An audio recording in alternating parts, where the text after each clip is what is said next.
This is Heavy Conversation with Bruce and Jody, a podcast where we talk about being a big guy in today's world. I'm Bruce. And I'm Jody. Here we go. Here we go. All right, here we go. All right, here we go. Bruce. Jody. How are you today? I'm good. I'm glad to hear that.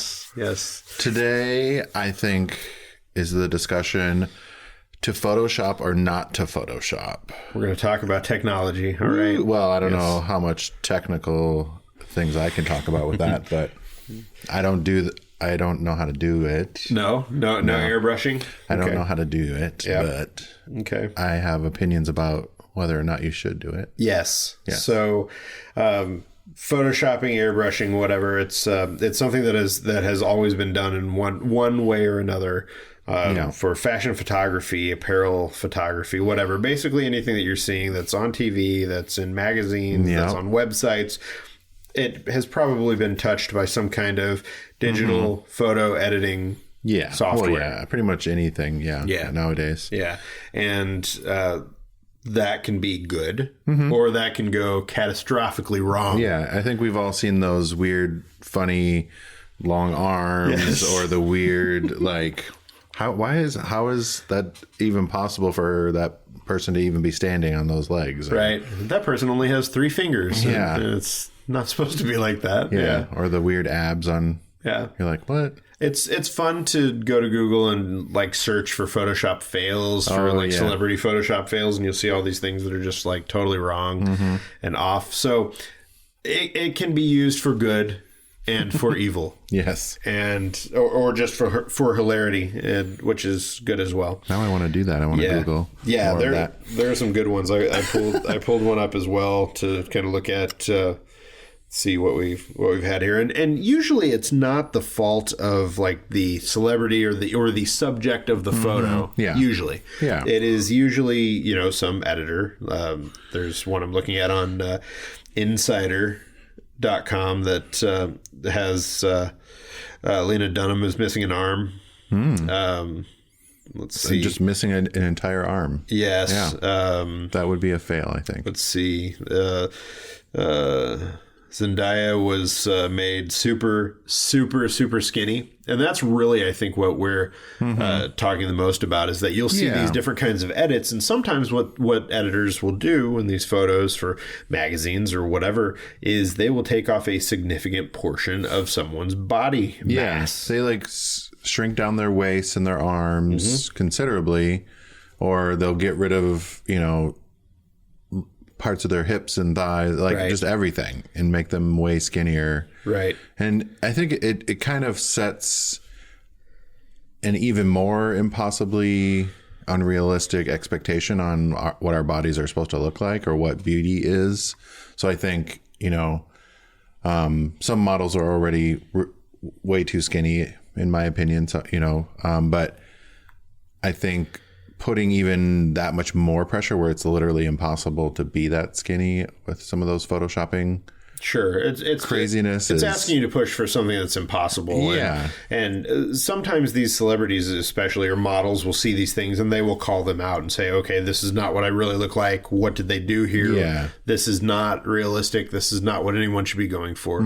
So there is some of that, and especially in the past, I don't know, decade or so, people have been more apt to call those things out because they don't want to see that as much. Yeah.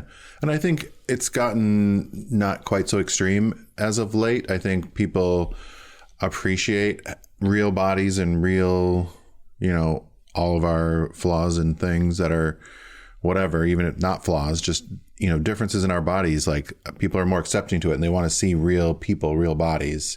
We don't, at Bearskin, we use bigger guys in all of our ads and they're just in their underwear and we don't do any photoshopping, Right. I know he'll do things with like the light or the contrast just to make things show up better or differently or like color adjusting, that kind of thing is fine. Trying to affect the mood. Yeah, but nothing where we actually change the model's body. Sure. The way that it, the size or anything like that. I don't think there's anything wrong with that at all. I think it's you're trying to get a specific shot, and some of those things have to be done. Yeah. I don't know about you, but I've either taken a bunch of photos or been in photos where they're either way too dark, like right out of the camera, that you have to go in and you have to modify those things. It's one of the reasons I'm also so jealous every time I do a photo shoot and I see these really good photographers come in and right out of the camera, it looks amazing. Yeah. And I'm like, how did this happen? So, yeah. Yeah, it's fun. I mean, I love going on photo shoots and being there and seeing how the work happens. And it's like, why would you want to modify that, Sure. Now, there are some situations where I will definitely, aside from that, where I feel like it's okay to do it, to make changes. And those usually come down to times that maybe I have a pimple, or I have hair that's flying out in a crazy way, or there's something on my shirt that I didn't see beforehand. And a lot of those things, if you're doing photo shoots on your own, or it's a smaller group of people doing those things, you're going to run into a lot more of that kind of stuff. Now, I think he's done that where there's, I know I remember one of our very first photo shoots, there were mosquitoes. Flying around, and we didn't really notice it. Like, I mean, we knew that they were out there, but literally they were everywhere in the pictures. Oh no. One of our very first photo shoots we did, like you kind of zoom in and there's like, you just see all these little, you're like, what is that? And you zoom in and I'm like, oh my God, there's mosquitoes literally flying in like all around us and in the camera and on you. I remember that he was very frustrated with, because he edited most of those out. Sure, right, and that takes some time. That took some time. Yeah, it was like there are literally mosquitoes on his belly. What is going on right now? Yeah. So if I see things like that, or if there's maybe crazy hair, if a beard hair is flying off to the side, or hair on my head looks weird, I will. If I have like flyaways and things, I'll take those things out. Those things I don't think make a big difference, or cut on my leg or a scrape or something. That kind of stuff doesn't need to stay there. Especially for a lot of the photos that. Yeah, that stuff is like distracting to like what you're trying to showcase, like whatever clothes or products or items you're trying to showcase. Right. I think we've done some of that stuff too, but as far as actually changing the model's body, I just don't even. That was one of our first things. We were like, no, we're not going to do that. We want big bodies. That's what we want. So we want to show that. And maybe it's a sign of my lack of expertise. But anytime I've even tried to play around with that, like I've thought for years, I've wanted to write an article about this for years. And anytime I've tried to like do that, to like sculpt a body or whatever, I don't know how they do it, because that's like impossible to get it to look right. So that's why you see so many errors and so many like proportional botched. And like yeah. But I mean, I think, and that is, you have to be a Photoshop pro with years of experience. I know. I've always wanted to talk to someone who's a retoucher who does this stuff day in and day out. Like, what is that like? Yeah, send them a photo of you where they can make.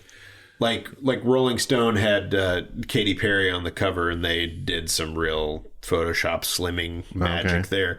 I'm curious what that kind of conversation is like too. Is it like they look at the photo of Katy Perry, who's looking stunning and whatever she's in, and they're like, she's still a little too big. We need to chop about a fourth off there. You think you can do that? Like, that just seems insane to me. And just the idea that's their go-to, and that they thought that would sell more. I don't know. Yeah, that's going to sell more magazines or more perfume or whatever the product is. Yeah, it just looks weird. Like, it does. Even in your brain, something's off. Sure. Like, you're just like, I don't know what it is, but this isn't right. And sometimes your brain will try to just process it and be like, okay, this is all right. But then you catch something, you're like, no, this is weird. That doesn't happen in nature. Yeah. And it makes your brain hurt, or it should. All right. It's time for our beer of the week. All right. This week, it is a Hefeweizen from Occidental Brewing Company. Nice. Ooh, right here in Portland. Yes, I know. Portland beer. It's been a little while since we had a Portland beer, I believe. Yes, we tried to get outside of our local neighborhood. Yeah. Here's my glass. Yes, please. Absolutely. So it says, our Hefeweizen is a classic Bavarian variety made with 70% wheat, lightly hopped with German... Oh, boy. I don't know what that German word is. It's refreshing and slightly dry with a banana and clove notes that give away the provenance of a true Weizen wheat yeast we use. Gives away the true Weizen yeast we use. I'm curious what the word is that you weren't going to pronounce there. What's it start with? An H. Hallerg. I don't know. Hallergatar. German. Oh yeah, Hallertauer. Of course. I try not to butcher the words. German word for feet. No, This is no a German style wheat beer, the way it should be. No lemon needed to make up for an inadequacy. Oh, is that a poke at someone else's beer that adds lemon? Probably. 4.7 ABV and a 20 IBU for all of you fanatics out there. Hallertau is an area in Bavaria, Germany. Yes. So it is the largest continuous hop planting area in the world. Wow. Produces roughly 1/3 of the world's hops.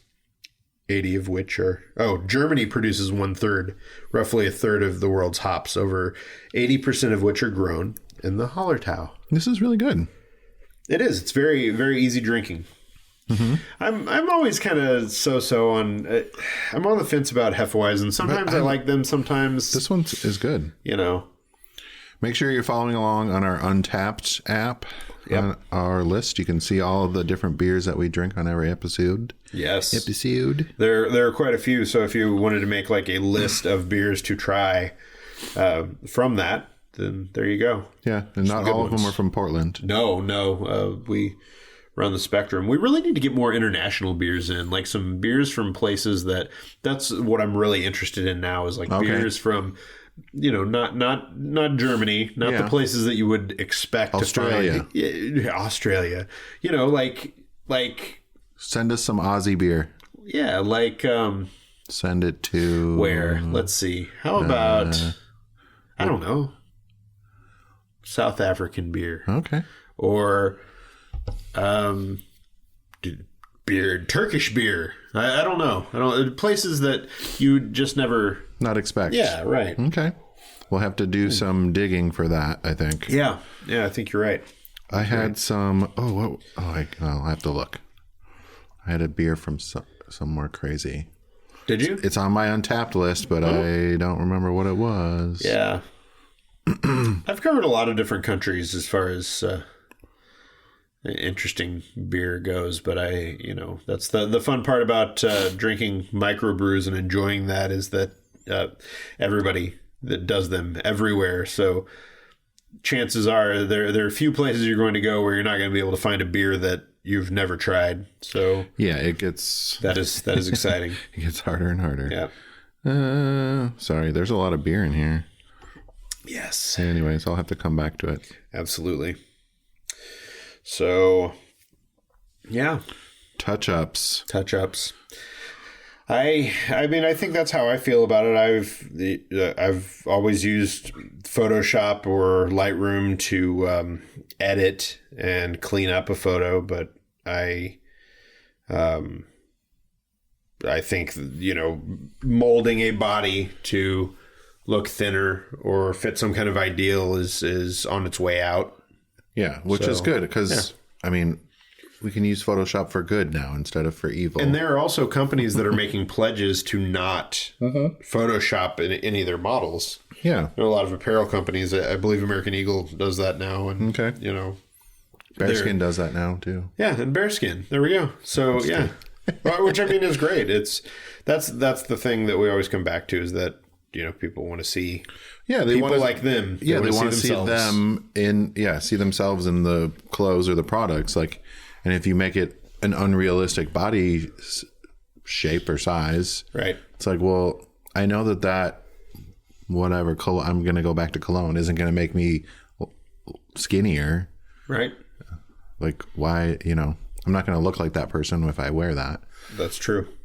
So I think, I'm really glad that photoshopping is not quite as prevalent anymore as it used to be. Yeah. Like, I don't mind the occasional pimple removal or the stray hairs. That's understandable because that's just distracting. But cut it there. Yeah. Don't make me skinnier. Don't add. Right. You know. Yeah. I'm gonna try now that we're recording this. I'm gonna try and take one of my photos and see if I can just like do a super thin version of myself. If I can Photoshop it. Make you look like one of those guys from one of those romance novels. Maybe I can like what is his name? Fabio. Fabio looking. I don't know. Give myself a 6-pack. Can you imagine like just the how they're horrifying? I didn't know. Or Conan the Barbarian. I didn't know having to like draw it in with like the paintbrush tool. Well, I've seen that like a high speed video of someone editing someone's like a picture of them. I don't know who it was. Oh, really? And they like made them all buff looking, and I was like, that is crazy. I was just thinking that mine would look like a bad drawing, you know, like just like one of those. Yeah, just like painted. Taking a ballpoint pen and just adding shadows. And, I might have to do something like that. So when this comes out, have a few different takes on.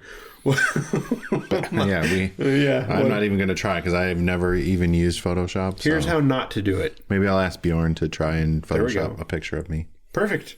Give me abs. Yes. They're there. They are there. Yeah. Yeah. I cleaned my deck and removed my abs after having to do this deck scrubbing thing. Yeah. Because it's going to be warm sometime soon. You know, the next 6 months, it's going to be nice outside in Portland again. I felt like it was 60 today. It was nice out. Was it? Oh, I was working all day. I was like, it was nice out. Yeah.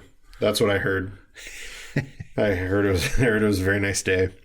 So I was cleaning off the deck and I was like, all right, got it done. It's looking good. And then the next morning I got up and I'm like, and couldn't get out of bed. Stomach pain. And I was trying to figure out what happened. And then I remembered that I actually used those muscles. And I was like, now you're going to have to Photoshop them in. Yeah, right. Exactly. They are there. They are. So all right. That's all I have on Photoshopping. Okay. Well, just don't do it. Don't do it. Don't do it. Unless it's for fun, not for evil. That's right. For good. Make your beard longer or something, you know? Yeah. Something like that. Yeah. Or see what you would look like with a beard or a mustache. There we go. Different facial hairs. I saw a picture today on Facebook, and it was this guy, and he's standing on these steps. And it was just, it wasn't even like a professionally done thing, but it was this guy standing on some steps and posing somewhere, mountainous area. And there was like a little, I don't know, groundhog, not a groundhog, smaller than that. Chipmunk? Maybe. Squirrel? Something like that. And it was standing on the steps, a few steps up and behind from him. Obviously, whatever these animals that lived there, people would feed them as they would come through. It was some area like that, you know, where you feed animals that are out in the wild, which you're probably not supposed to do. No. And so this little animal is standing behind him. And so in the picture on Facebook, there's two of them. There's the first picture with the guy in his like green polo and the little beast behind him standing there. And in the second picture, it's the guy in his green polo, and they had taken the green polo and also put it on the little thing. And so it had like this gut, because this guy was pretty round and everything. You had to see it. Photoshop. See, that's Photoshop for good. It was. It was Photoshop for good.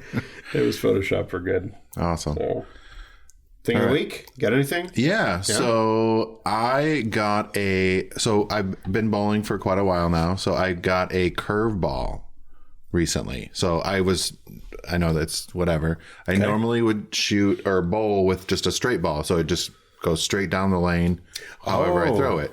Well, now I have a hook ball, not a curve ball, a hook ball. Okay. I don't even know the terms. Wow. I didn't either, so I didn't even question it. You were looking at me funny. I was like, all right, curveball. Curveball, yeah. Nice. It's a hook ball. So I went to the pro shop here. There's a pro shop at one of the bowling alleys. He's amazing. Okay. They like measure your hand. He does all this stuff. He put your hand in like this weird ball that he moves around these little things that for where the holes are going to be. Sure. And measures it. He's quite the character. He, what you would imagine, an older gentleman in a bowling alley that's been working in bowling alleys forever. Right. Has lots of witty comments about things. It's awesome. I love it. Like, so it's custom to you. It's a custom, custom to you. Perfectly hook ball. Stop it.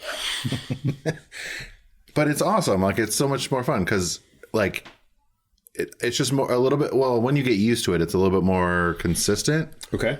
And Bjorn hates it already because I beat him. So I don't know that he's gonna like it.